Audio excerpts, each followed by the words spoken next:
Let's walk through activity 2. So I'm going to start out by knitting it to an HTML just so that I have a document that we can read from here. So the first step for any assignment actually in BAS 320 is going to be loading up the Reg class library, because even though you've downloaded and installed it, you always have to make available all the commands and datasets in it by running the library reg class command. So you'll get a bunch of notes just saying, hey, I'm loading up all these packages. It'll be successful. So once that's done, then I have access to the associate command. I have access to the survey 11 dataset and other datasets that are in that package.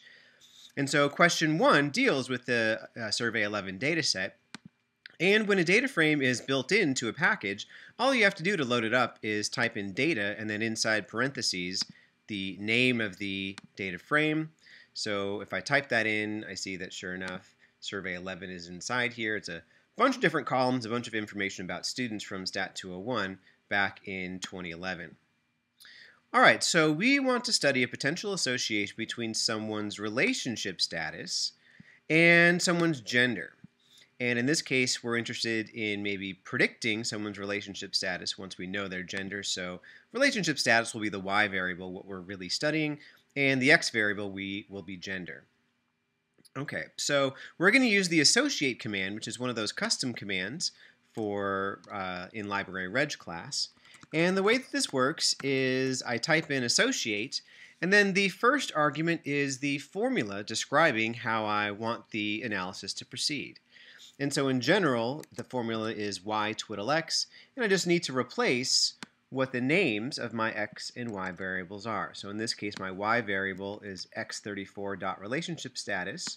My x variable is x02.gender. So I've just copied and pasted because it's easy to make a typo. The second argument tells it what data frame these two variables are in. And then we're going to add the additional argument seed equals 2011. So if you remember, the associate command works by taking the observed data values and then generating a permutation data set where you randomly pair up the values of x and y.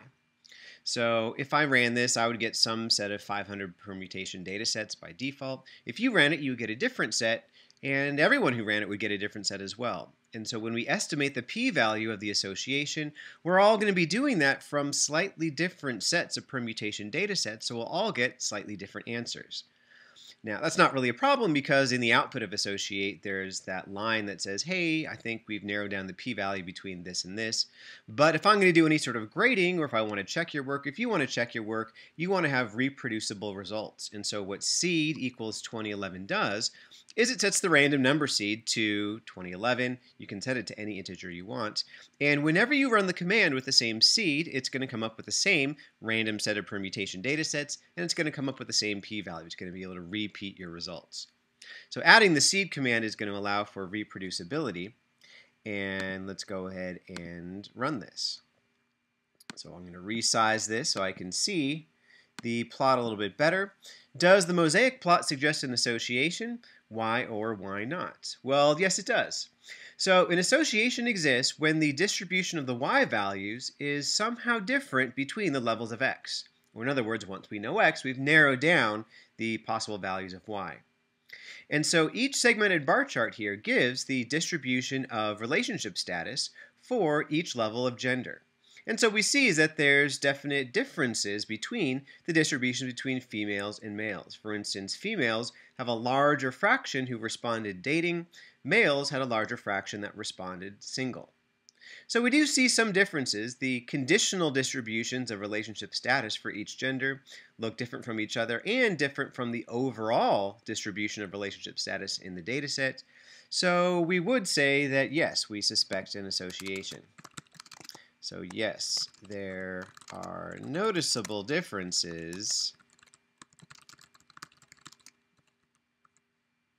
between genders for the distribution of relationship status. And just to be as detailed as possible, more girls said dating, while more guys said single. Okay. So what is the estimated p-value of the discrepancy between observed and expected counts? Why is this test inconclusive? Well, we know that, or we notice that there's some sort of difference between guys and girls regarding their distribution of relationship status. But since we just collected this data from a set of students, it's kind of a random-ish sample here. And so we expect to be some variation just by random chance. So the question becomes, all right, is the differences that we're seeing in the distributions likely to arise by chance, or is it really an association that must be responsible for the differences that we see? And so looking back at the output of associate in the text, what we decided to do was to operationalize the definition of difference in distributions by actually looking at the difference in the counts between the contingency table, basically tabulating up the observed data, to the table of expected counts, the numbers that we would expect to be in the table had X and Y had no association, or in other words, both males and females had the same marginal distribution. So there's a formula that gives you the expected count, and so what it comes down to is estimating the discrepancy between the observed and expected counts and that p-value. So if I go through the math, I come up with a numerical measure of the discrepancy of just about 9. And is that big or is that small? Well, I can actually use this second plot to make an informal assessment of that. This plot right here is the histogram of the discrepancy values that are observed over all 500 permutation data sets. So a permutation data set randomly pairs the gender of the person with the relationship status, calculates the contingency table and the expected count table for that permutation data set, calculates the discrepancy, and keeps track of it. And it does this 500 total times by default. So chance alone is able to produce values of the discrepancy between observed and expected counts anywhere between 0 and all the way up to 15 or so. And so the observed value from the data is just about 9, and so we see that this value of the discrepancy is rare, but it's not impossible for chance alone to produce that. And so our criteria is to look at the p-value.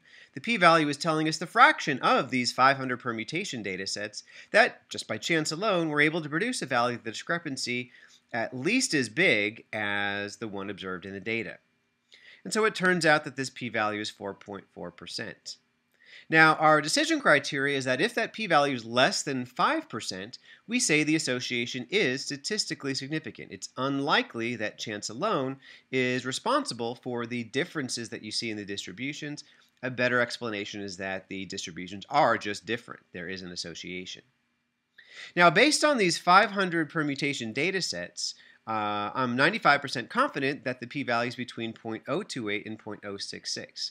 So why this range? Well, like we were discussing a second ago, the 500 permutation data sets that I created, if I, say, didn't set the random number seed, would be different than the 500 random permutation data sets that you made. And in fact, every time I reran the command, it would come up with a different set of 500 permutations. And so the fraction of those permutations that give a discrepancy at least as big as what we observed is going to be slightly different each time we run that command or for each person who does it.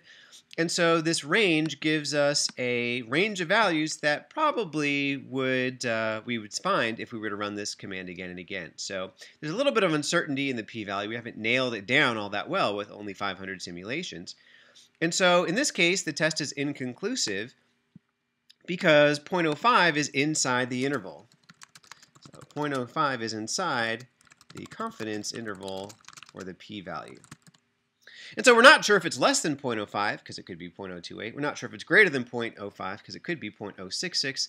So the test is inconclusive. So what do? Well, we need to run more simulations. We need to increase the number of permutation data sets we're looking at, so we better nail down the fraction of permutation data sets that happen to obtain a discrepancy at least as big as what we observed just by random chance. So we're going to add the command permutations equals 1500. So actually just press the up arrow down here. I'm going to copy and paste this. And add in that additional argument, hey, instead of looking at the default value of 500, let's look at 1500 permutations.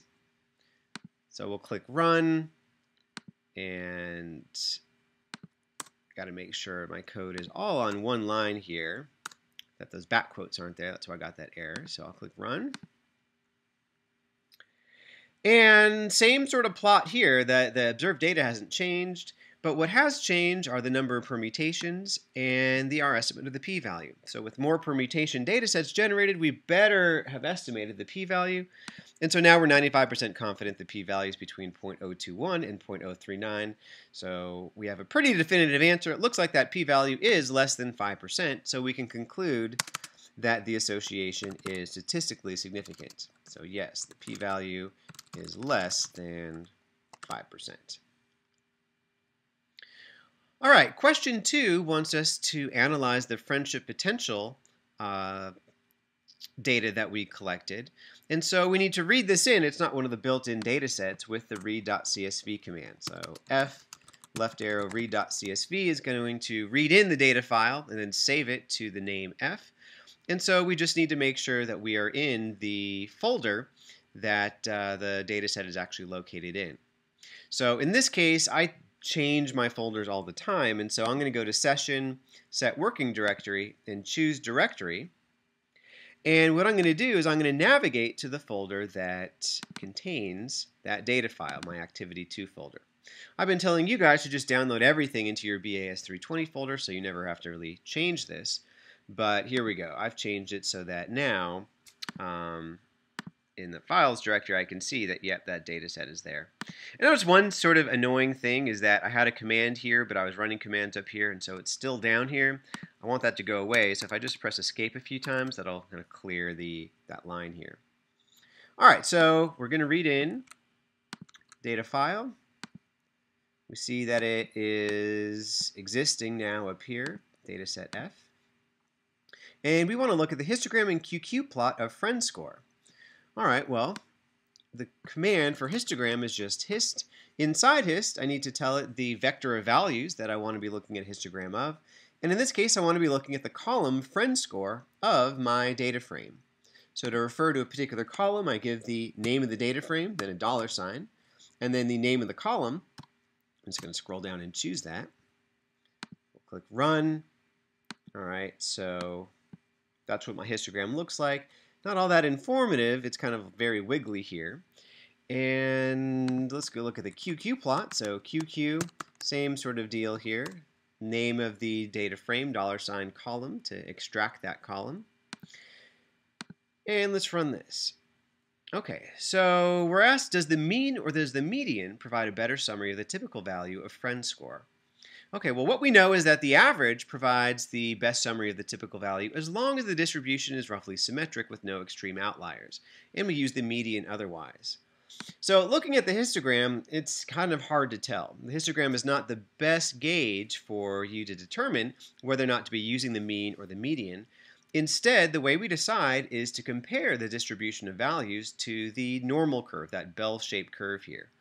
And the QQ plot is that specialized plot that allows us to make that comparison. On the vertical axis are the observed data values, and on the horizontal axis are the values that we would have expected them to take had the data been coming exactly from a normal distribution. So if there's a perfect match between what we observed and what a normal distribution would give, all the points would be on the diagonal red line. But we expect some variation. It's just a random data set here. And so we have a little bit of leeway. The upper and lower dotted red bands tell us kind of where those points should fall to be consistent with coming from a normal distribution. And so in this case, I see a pretty good match. I see that there are a few points outside the upper and lower dotted bands at the very edges of the plot, but that usually happens anyway, even when the data does come from a normal distribution. The vast majority of the points are inside the upper and lower dotted bands, and so I would say that, yeah, the normal distribution provides a good enough approximation to the shape of the distribution. I wouldn't really know that just by looking at the histogram, but this plot is confirming that. And so I would say the mean does, since the distribution can be well described by a normal distribution. QQ plot shows most of the points inside the upper lower dotted bands. Okay. So, determine if there's an association between the friendship potential and the sexuality of the person, actual.sexuality here. So we're going to use a seed of 2015. So we're going to use my associate command. And the first thing we put in is the formula y twiddle x. Here, we're essentially predicting friendship score from actual sexuality. Friendship score is what we're really interested in. So friend score twiddle actual.sexuality, and it's in the F data frame, which I gave it a name. And it says, all right, use a seed of 2015, so I will do that. So I'll run the command, and here's the summary of the distributions between the girls that self-identified as either gay or straight here. So here are the side-by-side box plots. The stars represent the averages. The horizontal lines in the box represent the median values. And that's why we first wanted to figure out, well, what should we actually be comparing between the two levels? Should we be comparing averages or should we be comparing medians? And so the QQ plot let us know that, hey, the average is the thing that we want to be comparing because the overall distribution of the y values is well modeled by a normal distribution. We see that indeed for both levels of actual sexuality. The points are falling inside the upper and lower dotted bands, and so averages are what we want to be comparing here. Okay, so what we do is we look to see what is the difference in the averages between both levels of x here. And so we see that we have 2.895 versus 2.945. Not much of a difference. The formal measure of the discrepancy in those average is a value of 0.097, what we call the F value of this. No relationship to the name of the data set we actually just gave. And so, okay, we see some discrepancy. Is that large of a discrepancy likely to arise by chance, or would it just really indicate that there is a difference between the two levels of x? And so down here at the very bottom, we have the distribution of the observed values of the discrepancy when we randomly pair up the friendship scores with persons' actual sexualities. And so we see that the discrepancy that we expect to find just by chance can go anywhere from 0 all the way up to about 6 or maybe even 12. So the discrepancy in averages that we're observing happens all the time just by natural chance sampling variation. And so I would say just by looking at the plot that no, this association is not statistically significant. We make that judgment with the p-value. Basically, it's saying that, hey, 75% of these random permutation data sets, just by chance alone, were able to produce a discrepancy at least as big as what you observed. And so there's no need to invoke the existence of an association to explain the difference in averages. Chance alone is able to explain that. So I'm a little uncertain about that p-value with those 500 permutations. I'm 95% confident the p-value is between 71% and about 79%. That's way above 5%. So I can say that there is no association. Or if there is one, it's too weak to be detected here. So I'll say there is no statistically significant association. The p-value is greater than 5%. And it's between 0.71 and 0.787. Okay, go through some of the other categorical variables and determine if associations exist. And if they do exist, which level has the highest friendship potential. So we have a lot of different variables to go through. And it says if it's inconclusive with 500 permutations, up the number of permutations. So what I'm going to do is I'm just going to copy and paste this command a whole bunch of times. And I'm just going to copy and paste the names of the variables that I'm being asked to look at. This way I'm just saving a lot of time for typing. Because we're interested in seeing, is there an association between, how likely someone would perceive you as a friend and, say, your apparent race? Are we somewhat racist here? Whether or not the chin looks kind of sharp or if it's a little bit wider. If she's wearing glasses or not wearing glasses. How she's dressed. Is she looking at the camera? Is the picture a selfie? There's a lot of different things that might matter in people's perceptions of you, and so we just want to see what seems to actually matter here.